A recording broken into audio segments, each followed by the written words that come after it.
You're listening to the only hour that ever was or ever will be. You're listening to the hour of the time, during which you will decide your future and thus our collective futures. I'm your host, William Cooper. Tonight's program, ladies and gentlemen, comes from a book by Manly P. Hall named America's Assignment with Destiny. And last night, we had our young research assistant do the last half of the program, and we understand that some of his narrative could not be understood as it was his first try at radio broadcasting, and we're going to continue to work with him, and he's going to get better, and he's going to do some more programs on the hour of the time, because we like to share everything around here and give everybody a chance to be the best that they can be. So I'm going to continue tonight where I left off at the halfway point in the program to make sure that nobody misses any portion of any of this series. And we continue now.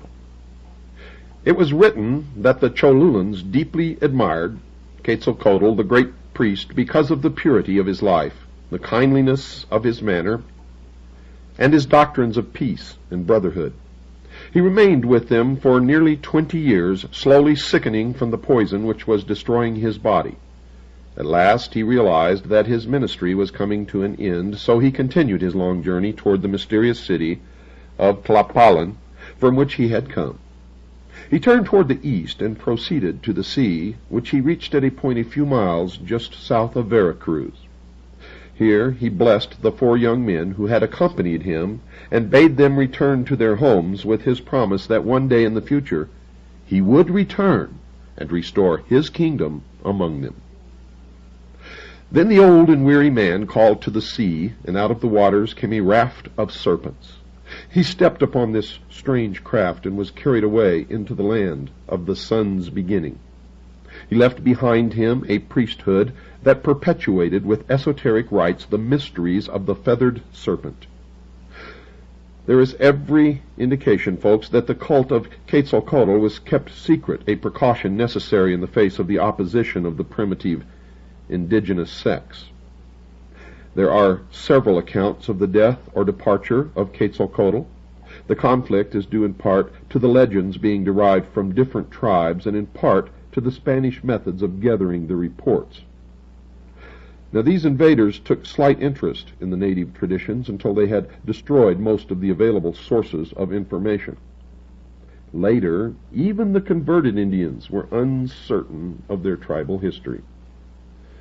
There's reason to believe, however, that some sacred records were intentionally suppressed and were never available to the missionaries.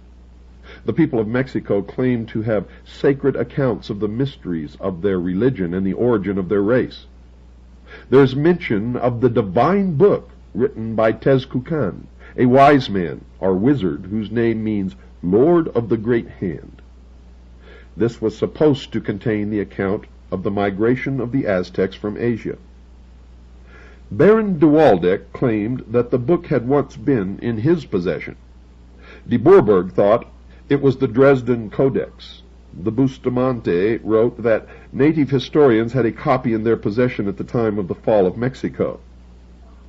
Now, there is good probability that manuscripts of great value survived the Spanish colonial period and are still available to certain qualified persons. Augustus Leplangian, known to the Yucatecans as Great Blackbeard, was one of the few Americanists to be accepted into the confidence of the ever-reticent Indians. They told him enough to convince a thoughtful man of the existence of esoteric schools in the Mayan area. Quote, "That sacred mysteries," unquote, writes Leplangian, "have existed in America from times immemorial, there can be no doubt. Even setting aside the proofs of their existence that we gather from the monuments of Uxmal and the descriptions of the trials of initiation related in the sacred book of the Quiches, we find vestiges of them in various other countries of the western continent. The rites and ceremonies of initiation were imported in Peru by the ancestors of Manco Capac, the founder of the Inca dynasty, who were colonists from Central America, as we learn from an unpublished manuscript written by a Jesuit father, Reverend Anelio Oliva, at the beginning of the year 1631 in Lima, and now it resides in the library of the British Museum in London.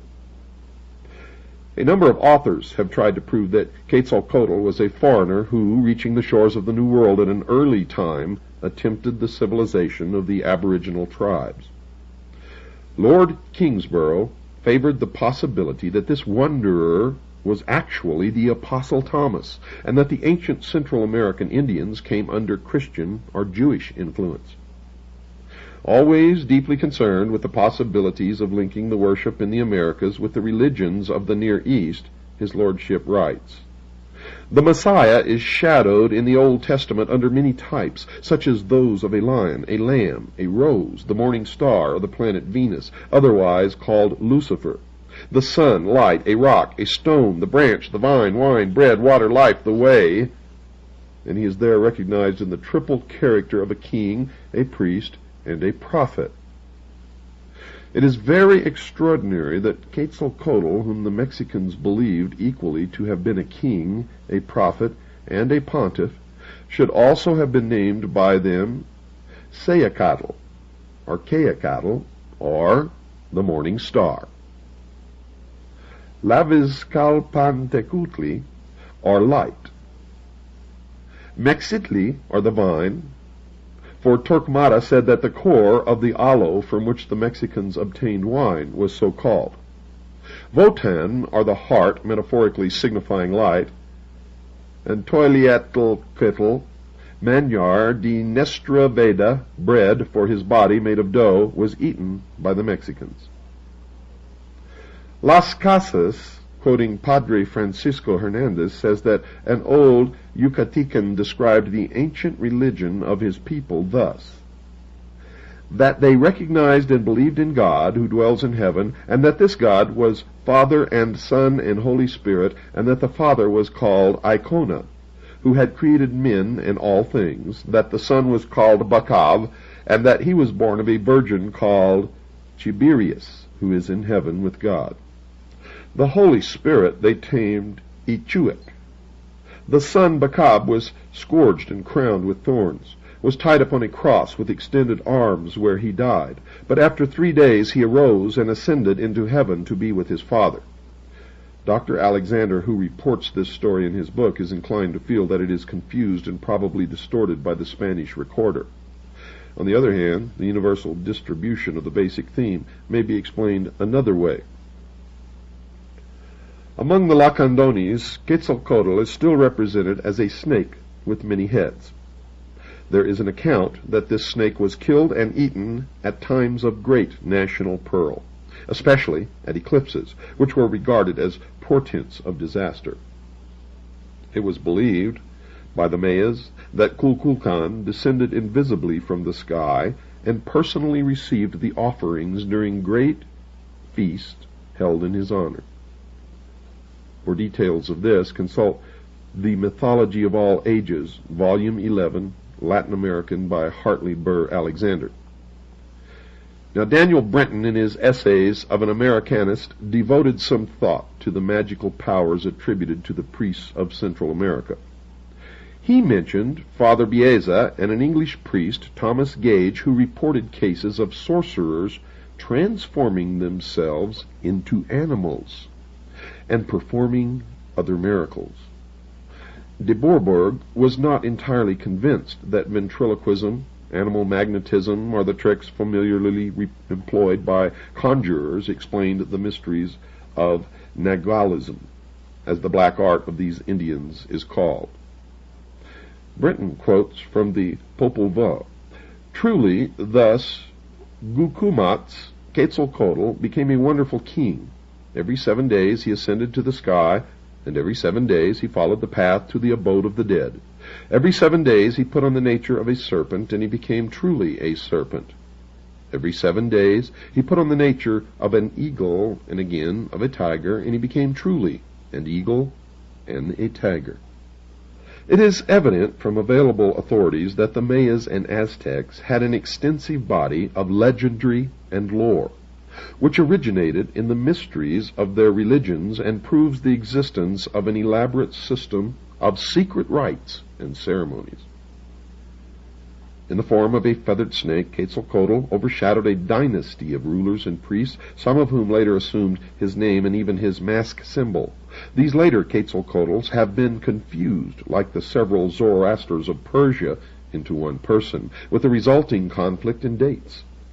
Recent excavations would indicate that the cult of the feathered serpent was established before the beginning of the Christian era and did not arise in the 10th or 11th century A.D. as held by some modern archaeologists. In fact, it is more likely that the ancient hero was said to have been reborn or to have overshadowed a later leader of the nation. All the accounts imply that the religious order which served the mysteries of Quetzalcoatl was long established, and those who follow in the way which he had prescribed lived most severe lives. Children were consecrated to his temples from their birth and were marked by a special collar. At the end of the 2nd year, the child was scarified in the breast. When it was 7 years old, it entered a seminary where it took vows covering personal conduct and public duties, including prayers for the preservation of its family and its nation.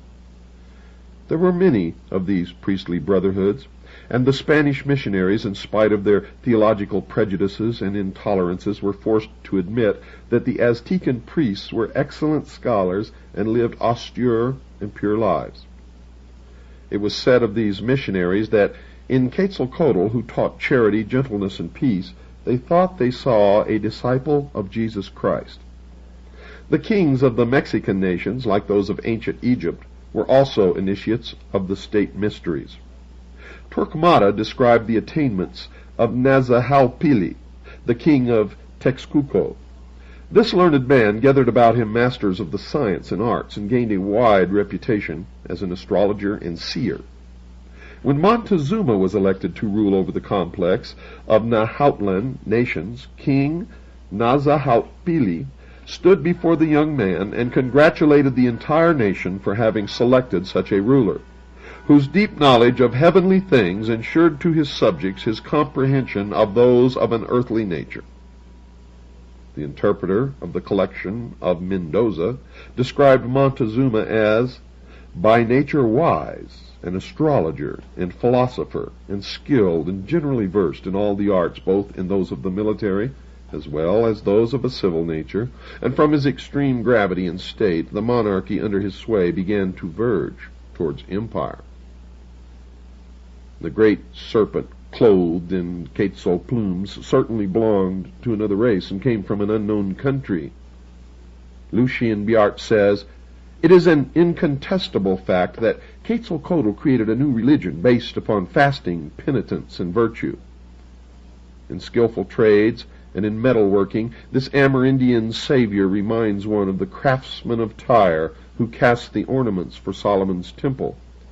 As a benefactor of his people, as a liberator of men's minds and hearts, this Nahuatlan demigod certainly revealed the attributes of the master builder." Folks, are you beginning to hear the implications that this may be connected to the ancient mysteries and directly to Freemasonry? For that is exactly what Manly Hall is putting across. Scattered through the jungle of Yucatan and extending northward into Chiapas and southward into Honduras and Guatemala are the remains of ancient cities and the ruins of old cultural centers, religious or educational, dedicated to scientific research and the investigation of the spiritual mysteries of human life. These shrines and temples are adorned with numerous religious emblems and figures, and closely resemble the temples and schools of the esoteric tradition, which were scattered through the Mediterranean countries, North Africa, and the Near East. The Aztecs, inhabiting the Valley of Mexico, certainly derived much of their cultural impetus from the more highly civilized Mayas. These Nahuas practiced elaborate rites and ceremonies and recognized a large pantheon of divinities. It seemed unlikely that the Aztecs patterned their religious concepts from some inferior cultural tradition. There are positive indications that the tribes of central Mexico had received an important intellectual stimulus from the Mayas, and even found it expedient to acknowledge this indebtedness.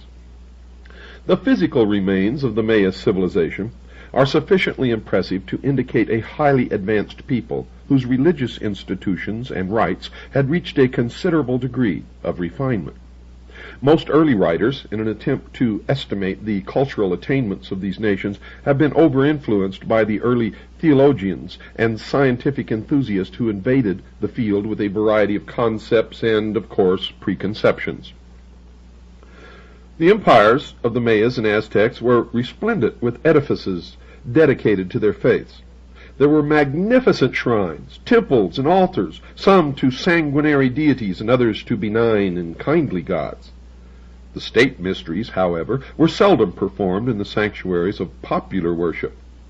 Neophytes traveled to remote places, and if they went uninvited, they seldom, if ever, returned. Throughout the jungle are the ruins of extraordinary buildings constructed for unknown purposes. The mysteries of Xibalba, as recorded in the Popol Vuh, and traditionally associated with the culture hero Votan, were given in such an architectural complex which served as an entrance to a mysterious world beyond the dimensions of the material mind. Such gateways existed in all the old countries where the mystery religion originally flourished. Obviously, archaeologists cannot discover the secret rites merely by grubbing among the overturned and broken stones. As the priesthoods were not considerate enough to label their monuments, there is little left today even to excite curiosity. Fortunately, however, the esoteric tradition survives in the racial subconscious, whatever that is, and its violated schools and colleges need not be physically restored. When such restoration is attempted, the buildings usually reveal that they were designed as symbols of the cosmos. If the mystery system existed in the Western Hemisphere, as the landmarks indicate, it must have produced its initiates and adepts. These, in turn, became the leaders and saviors of their peoples. The wonder-working hero, whose deeds enriched all tribal traditions, always and everywhere performed the same miracles, possessed the same powers, and made the same personal sacrifices. The mystery school required not only a hierarchy for its maintenance and perpetuation, but also appropriate places of initiation, partly underground or adjacent to grottos and caverns. It required also a body of lore peculiarly significant, participation in which conferred special rights and privileges. A people which had reached the mental platform of the Mayas would not have accepted a philosophy of life that was without profound and significant values. Pagan priesthoods did not initiate those of feeble mind, but selected for spiritual advancement persons of high attainment and mature judgment. Albert Reveille, in the Hybard Lectures, 1894, notes of the religion of the plumed serpent. There was something mysterious and occult about the priesthood of this deity, as though it were possessed of divine secrets or promises, the importance of which it would be dangerous to undervalue. It is fortunate, indeed, that at least one manuscript relating to the religious mysteries formerly practiced in the Mayan area has been recovered. The Popol Vuh, or the Senate Book of the Quiches, the record of the community, has survived the numerous vicissitudes which have conspired to prevent the perpetuation of the literary monuments of Central America. It was tolerated by the early missionaries, who, observing certain similarities to their own scriptures, preserved the work as a means of persuading the Indians to a more speedy baptism. In the 17th century it was rescued from a fate worse than oblivion by the Dominican monk Don Ramon de Ordonez y Aguirre, Dean and Chancellor of the Archbishopric of Ciudad Real. The work was deposited in the library of the convent at Chichicastenango by its scholiast Ximenes, where it remained until 1830. The manuscript of the Popol Vuh was rediscovered about 1855 by Dr. Cesar in the library of the University of San Carlos, Guatemala City. Through the industry and scholarship of that ardent antiquarian, the Abbé Brasseur de Bourbourg, this mysterious book of the Quiches came at last to the French language, where it lingered for years, awaiting English translation. Dr. Scherzer was responsible for a Spanish version published in Vienna in 1856. The first English translation has remained practically unknown to students of Central American archaeology, as it appeared serially in The Word, a magazine devoted to theosophical and related subjects. The translation was made by Kenneth S. Guthrie, M.A., Ph.D., M.D., and was based upon the French text. A new English translation from the Spanish of Adrian Ricinos has just been issued by the University of Oklahoma Press, and folks, that was in 1951. This version is by Delia Goetz and Sylvanus G. Morley and includes important introductory and commentary material. Writing under the pseudonym Aretas James Price, issued part of the Popol Vuh with learned commentaries under the title The Book of the Azure Veil. This ran in Lucifer, a theosophical magazine, between September 1894 and February 1895. It concluded with a note that circumstances made it impossible for the translator to finish the work. Price suggests that the god Quetzalcoatl was known in Peru under the name of Amaru. He writes, "From the latter name comes our word America. Amaruca is literally translated Land of the Plumed Serpent.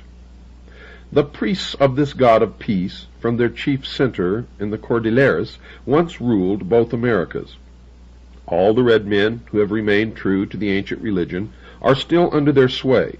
One of the strong centers was in Guatemala, and of their order was the author of the book called Popol Vuh."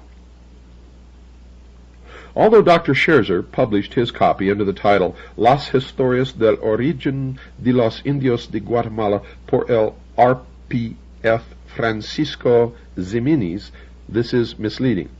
Ximenes was not the author, but acted in the capacity of scribe, translator, and commentator. The work is said to have been compiled originally in the 17th century by a Guatemalan who had been converted to Christianity. Most American Indians are unsatisfactory converts, for they accept new beliefs without discarding old convictions. This is a most fortunate state of affairs, as there is little indication that the indigenous mythology has been compromised. The source of the material, compiled by this convert, is completely unknown, but it could well have been derived from a secret book or from oral tradition guarded in the sanctuaries of the mysteries. Now, to have secured it, the compiler must himself have been a priest or initiate. Certainly, the Popol Vuh is by far the outstanding available text on pre-Columbian mythology and cosmology existing. The Quichean scribe, in his introduction to the Popol Vuh, writes, "The following is what we shall write, and we place it in writing because since the Word of God has been promulgated, and hereafter during the cycle of Christianity, the book of the azure green veil is no longer to be seen, in which it could be clearly perceived that it had come from the further shore of the sea, which book has been called the record of our existence in the overshadowing world, and how we there beheld light and life." Now, note that this translation by Price is somewhat fuller than that given by Guthrie and seems to be more in the spirit of the quiche tradition. And the implication, folks, is that the work originated behind the azure veil. This can have two meanings, either the veil which divides the spiritual universe from the material world, or the veil in the temple of initiation, behind which are the seven lords of the great heart. The Popol Vuh consists of a mythology gradually mingling in its descent with the beginnings of history. The early part deals almost entirely with superhuman beings, and the latter part with the heroic deeds of authentic personages. It opens with a description of the creation.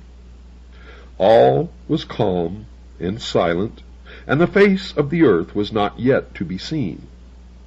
In the eternal darkness and quietude was the Creator, the Lord and Maker, and Gukumats, the plumed serpent. They were surrounded with green and azure, and they were those who engendered. Then the Word came and spake with them, and they joined their counsels. Those who engender then said, Let it be done.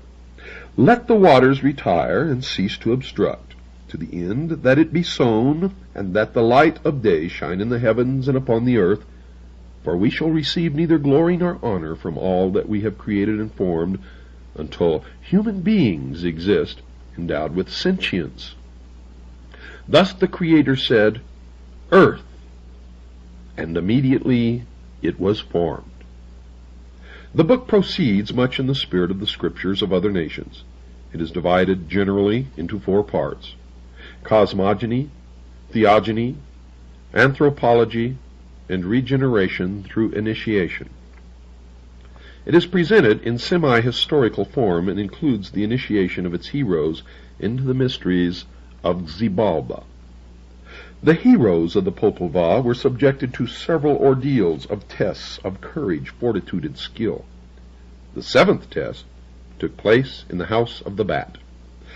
This was a subterranean labyrinth inhabited by weird monsters and ruled over by Gamatzotz, a fearful creature with the body of a man and the wings and the head of a bat. Naturally, the account is clothed in the culture symbolism of the Mayas, but it is certainly to be compared with such productions as the Finnish Kalevala and the Icelandic Eddas. Guthrie presents a number of important parallelisms to the mysteries of the Egyptians, Chaldeans, and Greeks. According to him, the 12 trials or tests through which the neophytes pass are analogous with the signs of the zodiac. He goes so far as to hazard the speculation that the 12 princes of Xibalba were the rulers of the Atlantean Empire, and their final destruction referred to the tragic end of Atlantis. Well, folks, it's time to take our break.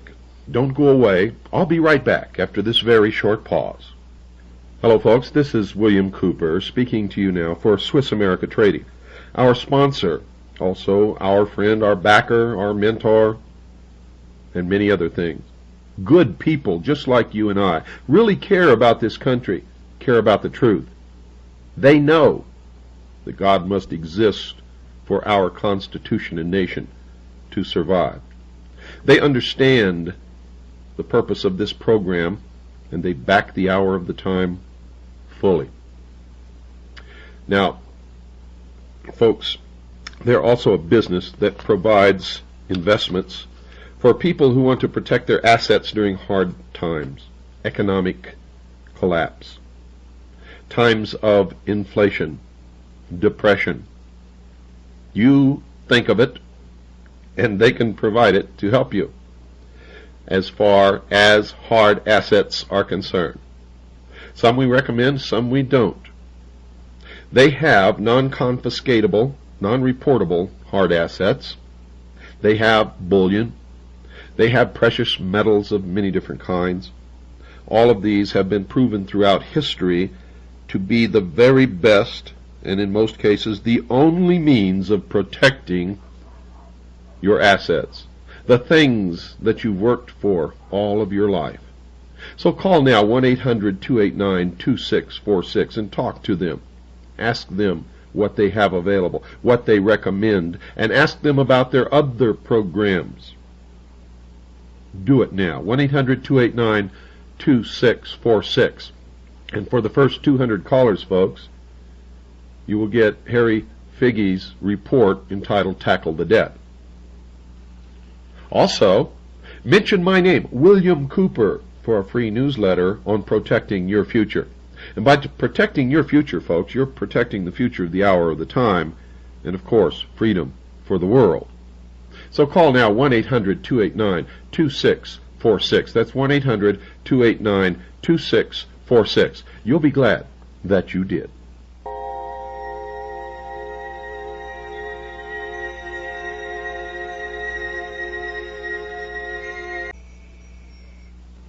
The Popol Vuh follows the traditional form by involving its principal characters in a series of superhuman and supernatural adventurers. The work is certainly an account of the perilous journey which is the usual means employed to veil thinly the story of initiation. By comparison with the oral traditions of the northern Amerindian tribes, the legend unfolds what Dr. Paul Radden beautifully calls the Road of Light. Medicine priests have freely acknowledged that in dreams and trances they could leave their bodies and travel to the abodes of the gods and the dead. To make this journey while still living is initiation, for it is conscious participation in the fact of immortality. In some cults, the neophyte was given sacred drugs to intensify his psychic faculties, as in the case of the notorious Peyote sect, or was subjected to hypnotic influence, like the followers of the ghost shirt religion. By some means, a condition of death was simulated, and the consciousness or superior self passed through certain internal experiences of which at least a partial memory was preserved. The entire process of creation took place within the green and azure coils of the plumed serpent. On several continents, the serpent was among the important symbols of the initiate priest. Sometimes the serpent stands erect and is crowned, as in Egypt, or it may be winged, as among the Mongolians, or feathered and plumed, as throughout the Americas. Obviously, the natives did not intend to imply that they believed in the actual existence of winged snakes, for no such creatures ever existed among them. The serpent was a wisdom symbol, and when plumed, it meant that wisdom had been given wings and had become spirit, wisdom, or illumination. Price suggests that Matthew chapter 10, verse 16 explains the symbolism of the snake bird. Quote, "Behold, I send you as sheep into the midst of wolves. Be ye therefore wise as serpents and guileless as doves." Unquote.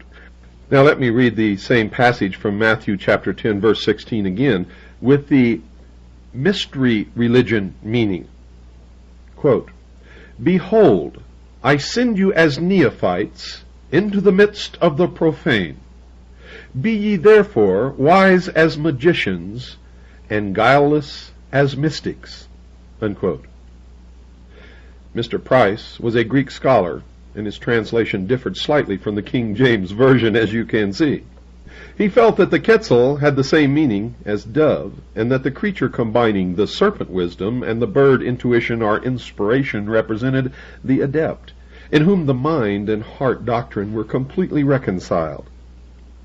The conflict between the initiate and the adversary, or the paths of white and black magic, is always present. In the story of Daganoweda, the power of evil was personified by Atotarho, an old war chieftain who had a cluster of venomous serpents on his head in place of hair. The Mexican Quetzalcoatl was attacked by the red god of war. The adversary personified either older cults which opposed the establishment of the benevolent mysteries, or later cults responsible for the destruction of these institutions. In either case, an inferior state of spiritual enlightenment was implied. The mysteries were institutions of liberation, and were naturally opposed by groups seeking to keep their people in bondage through ignorance. The struggle was therefore between religion as temporal authority and the mystery faith, the internal quote, road of light, unquote. The ruins of the past explain why it was the common belief that the men of good spirit, the initiates, were sacrificed to the material ambitions of temporal rulers. Now, folks, you can apply this same logic to the mystery religion of today. Where they refer to the adversary, they are talking about the same religious institutions, governments, and groups of people that Mr. Hall refers to in discussing the ancient mystery religions of the Aztecs and the Mayans. Only in their modern writings, they will never disclose that. All the aboriginal tribes of North America practiced mystical and magical rites, and vestiges of an esoteric tradition served by a priestly class distinguished for sagacity and personal integrity are still to be found among surviving groups. Scattered over a vast area and divided further by lack of a common language, these nomadic bands were approaching the horizon of national existence when the European colonists conquered their lands, decimated their tribes, and destroyed their cultural patterns. So diversified were the traditions of these peoples that it is difficult to summarize their beliefs and doctrines, especially after their legends, histories, and religious institutions were corrupted by outside influences. The European colonists were of no mind to search for the mystical secrets of the Indian life way. These settlers brought their own religious beliefs, which they were resolved to force upon the natives. There were no ethnologists or anthropologists among the Puritans, and many important landmarks of Indian philosophy were destroyed before they had been honestly investigated or appraised. Most of the tribal lore was in the keeping of priests and elders, and if these were killed or died without finding suitable successors, the traditions ended. Even today, older Indians find it difficult to select younger men to perpetuate the sacred institutions. Thus, it is unwise to assume that from available fragments a complete picture of Indian mysticism can ever be reconstructed. The Indian has always been an individualist, and neither circumstance nor inclination induced him to form extensive intertribal organizations. His way of life and the vast silences of his homeland caused him to turn within himself for courage, wisdom, and faith. He could not visit distant shrines of learning or sit at the feet of famous teachers. There were no books to ponder and no ancient sages to guide his religious convictions. Few strangers visited his camp with news or opinions from far places. He was part of a small family, and the tribal life, with its simple lore, was his only source of cultural tradition. A thoughtful observer of nature about him, the Indian lived constantly in the presence of mysteries, with no reference frame other than his own imagination. Though stoical in appearance, he was highly emotional, as indicated by his songs, dances, and festivals. His sensory perceptions were acute, and his legends indicate strong dramatic instincts. Among advanced tribes, according to Dr. Franz Boas, an elaborate series of esoteric doctrines and practices exists which are known to only a small portion of the tribe, while the mass of the people are familiar only with part of the ritual and with its exoteric features. For this reason, we often find the religious beliefs and practices of the mass of a tribe rather heterogeneous as compared with the beliefs held by the priests. Among many of the tribes in which priests are found, we find distinct esoteric societies, and it is not by any means rare that the doctrines of one society are not in accord with those of another. Esoteric forms of religion in charge of priests are found among the tribes of the arid region of the Southwest, the tribes of the southern Mississippi basin, and, to a less extent, among the more northerly tribes of the plains. It would seem that, on the whole, the importance of the esoteric teachings decreases among the more northerly and northeasterly tribes of the continent. The medicine priests were trained by their predecessors or were called to their life work by some miraculous incident. The little Indian boy, who early in life showed a tendency to dreams and visions, was encouraged to select this career. In a highly organized tribal system, He was initiated into the religious institutions of his nation, receiving the lore of the old priests and fragments of tribal history. If he belonged to some small, wandering band, his entire spiritual education had come from within and was induced by fasting and vigil. The vigil was the most widely practiced religious discipline of the Amerinds. In all matters of emergency or great decision, the Indians sought solitude. He went alone to some high place, built a small campfire, planted around him a circle of prayer plumes, smoked the ceremonial pipe, and waited through the long hours of the night for the voices. The voices instructed him in the herbs of healing, taught him the songs and dances, and brought him news of what was transpiring in distant places. There are many stories about medicine priests learning to leave their bodies at will and journeying into the shadowland to guide the dying to the home of ghosts. Many of these grand old mystics were wise in the ways of the spirit and should be regarded as duly initiated members of esoteric orders.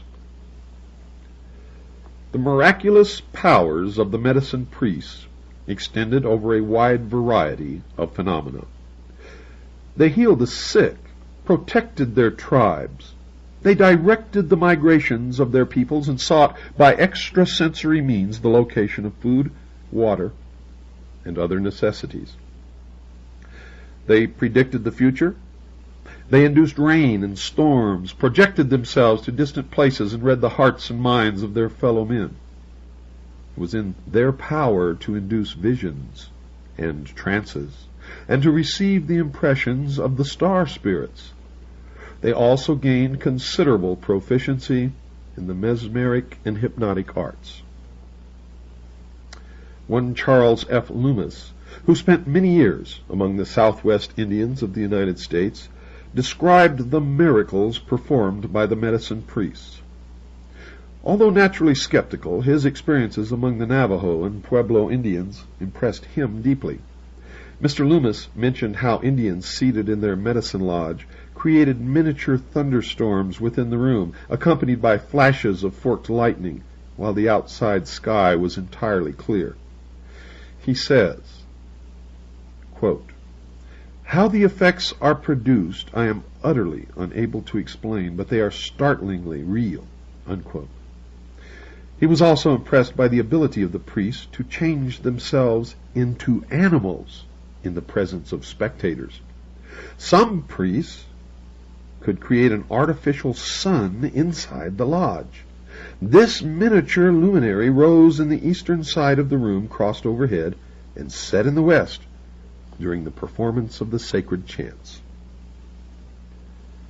Now, Amerindian priests grow the sacred corn in exactly the same way that the East Indian mendicant grows his mango tree. The magician plants the seed, which grows immediately, and about 3 hours later the stalk is laden with fully developed ears of corn. Other writers have reported that in some of the medicine lodges the Indians are able to levitate large stones and to cause their own bodies to float in the air. Unprejudiced observers have been forced to conclude that among most tribes of Amerinds, magical rituals are performed involving the use of natural forces beyond the normal experience of human beings.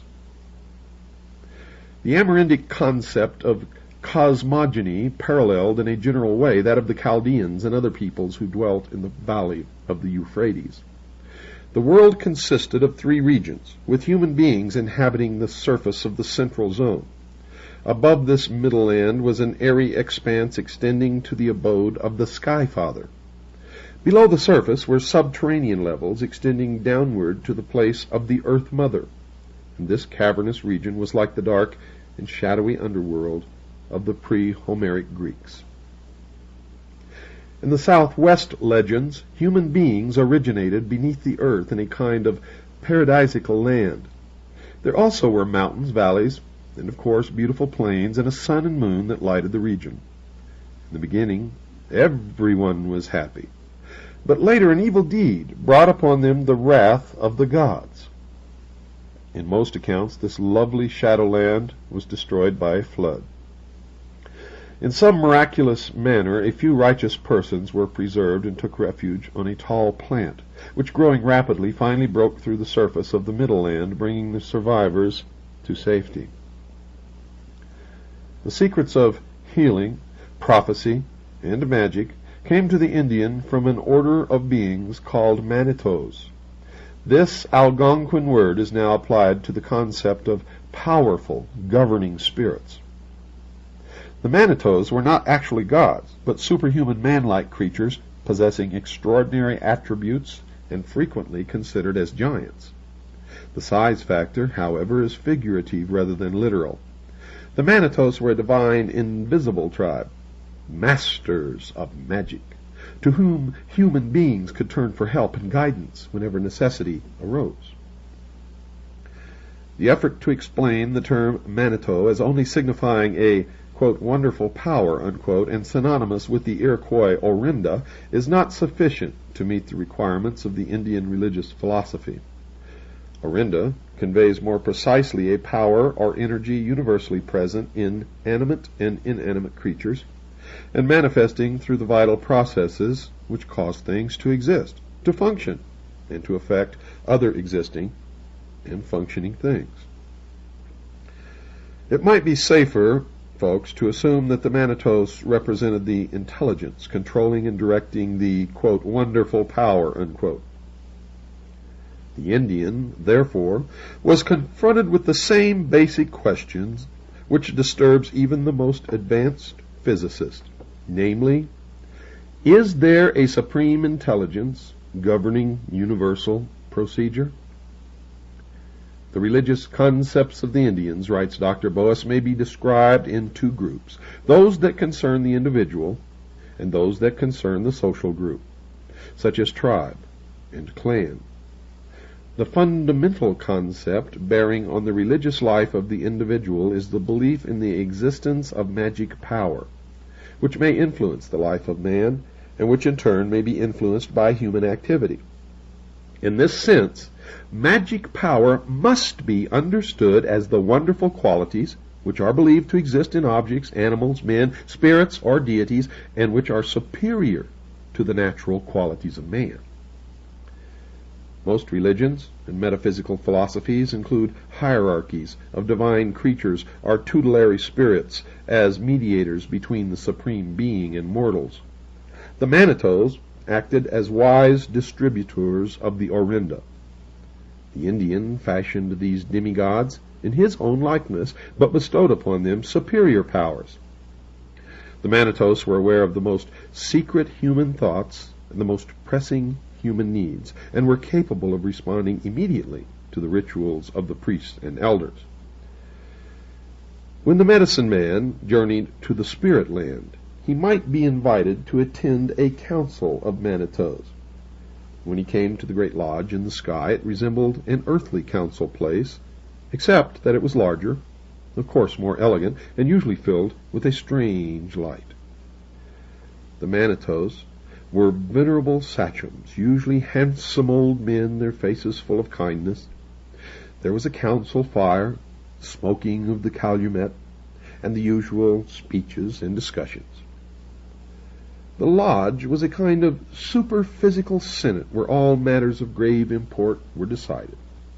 When the session was concluded, the priest returned to his people along the sky road and reported the decisions of the great lodge.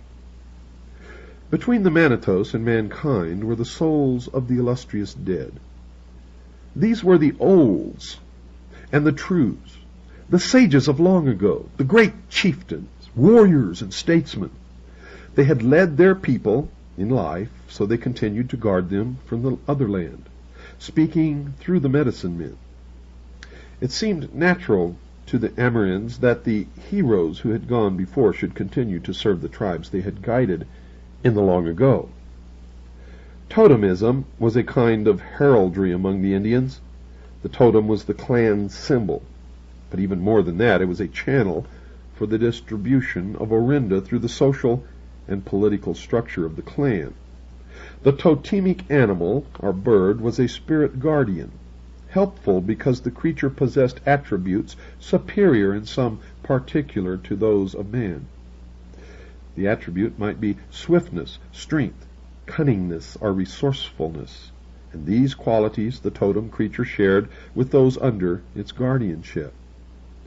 Each Indian also had his own totem, and while it took a familiar form, it was identical in principle with the guardian daemon described in works on the Egyptian and Chaldean mysteries.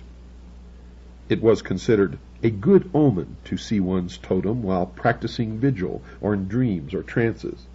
It proved the proximity of a protecting power. The Abbé Favonnet, a missionary to the Algonquins, identifies the totem from Otay, the Ototemen of the Chippewas, with the Manitou concept in these words: "It is to be presumed that in uniting into a tribe each clan preserves its Manitou. The animal which in the country whence the clan came was the most beautiful or the most friendly to man, or the most feared or the most common. The animal which was ordinarily hunted there, and which was the ordinary subsistence of the clan, etc. And this animal became the symbol of each family, and that each family transmitted it to its posterity to be the perpetual symbol of each tribe or clan. Modern ethnologists have emphasized that the popular usage of the term totem is incorrect. The symbol is not strictly religious, but involves a social and family concept with emphasis upon the importance of kinship." Folks, if you'd like to send for an information packet, send a self-addressed stamped envelope with 58 cents postage to the address that you'll hear at the end of this program. All the tape orders are out, folks. This duplicating machine works fantastic. Good night, and God bless you all. One more kiss. To do some more programs on the hour of the time, because we like to share everything around here and give everybody a chance to be the best that they can be. So I'm going to continue tonight where I left off at the halfway point in the program to make sure that nobody misses any portion of any of this series. And we continue now. It was written that the Cholulans deeply admired Quetzalcoatl, the great priest, because of the purity of his life, the kindliness of his manner, and his doctrines of peace and brotherhood. He remained with them for nearly 20 years, slowly sickening from the poison which was destroying his body. At last he realized that his ministry was coming to an end, so he continued his long journey toward the mysterious city of Tlapalan, from which he had come. He turned toward the east and proceeded to the sea, which he reached at a point a few miles just south of Veracruz. Here he blessed the 4 young men who had accompanied him and bade them return to their homes with his promise that one day in the future he would return and restore his kingdom among them. Then the old and weary man called to the sea, and out of the waters came a raft of serpents. He stepped upon this strange craft and was carried away into the land of the sun's beginning. He left behind him a priesthood that perpetuated with esoteric rites the mysteries of the feathered serpent. There is every indication, folks, that the cult of Quetzalcoatl was kept secret, a precaution necessary in the face.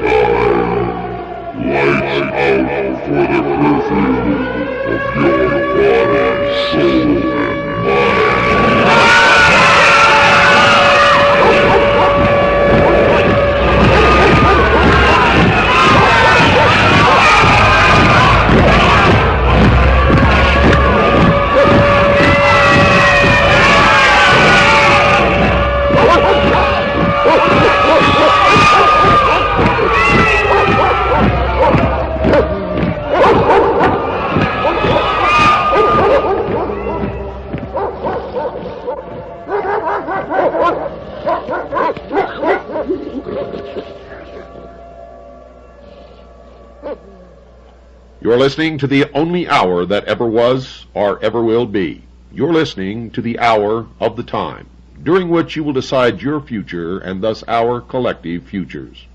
I'm your host, William Cooper. Tonight's program, ladies and gentlemen, comes from a book by Manly P. Hall named America's Assignment with Destiny. And last night, we had our young research assistant do the last half of the program, and we understand that some of his narrative could not be understood as it was his first try at radio broadcasting, and we're going to continue to work with him, and he's going to get better, and he's going to the opposition of the primitive indigenous sects. There are several accounts of the death or departure of Quetzalcoatl. The conflict is due in part to the legends being derived from different tribes and in part to the Spanish methods of gathering the reports. Now, these invaders took slight interest in the native traditions until they had destroyed most of the available sources of information. Later, even the converted Indians were uncertain of their tribal history. There's reason to believe, however, that some sacred records were intentionally suppressed and were never available to the missionaries. The people of Mexico claimed to have sacred accounts of the mysteries of their religion and the origin of their race. There's mention of the divine book written by Tezcucan, a wise man or wizard whose name means Lord of the Great Hand. This was supposed to contain the account of the migration of the Aztecs from Asia. Baron de Waldeck claimed that the book had once been in his possession. De Bourbourg thought it was the Dresden Codex. The Bustamante wrote that native historians had a copy in their possession at the time of the fall of Mexico. Now, there is good probability that manuscripts of great value survived the Spanish colonial period and are still available to certain qualified persons. Augustus Le Plongeon, known to the Yucatecans as Great Blackbeard, was one of the few Americanists to be accepted into the confidence of the ever-reticent Indians. They told him enough to convince a thoughtful man of the existence of esoteric schools in the Mayan area. Quote, "That sacred mysteries," unquote, writes Le Plongeon, "have existed in America from times immemorial, there can be no doubt.